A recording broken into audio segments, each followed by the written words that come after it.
என்று தொழுகையாளிகளை பற்றி இறைமறை சொல்கிறது. இறைமறை சொல்கிறது, وَمَنْ نَعْرَضَ عَنْ ذِكْرِي فَإِنَّ لَهُ مَعِيشَةً ضَنْكًا.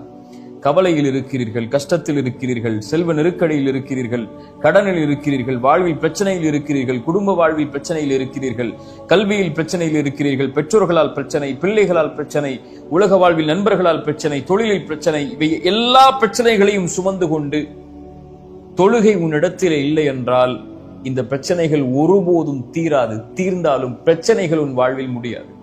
وَمَنْ أَعْرَضَ عَنْ ذِكْرِي, யார் என் நினைவை விட்டு புறக்கணித்து வாழ்வாரோ, இறைவனுடைய நினைவில் மேலானது தொழுகை, யார் அதை புறக்கணித்து வாழ்வாரோ فَإِنَّ لَهُ مَعِيشَةً ضَنْكًا, அவருக்கு நெருக்கடியான வாழ்வை தான் இறைவன் கொடுப்பான்.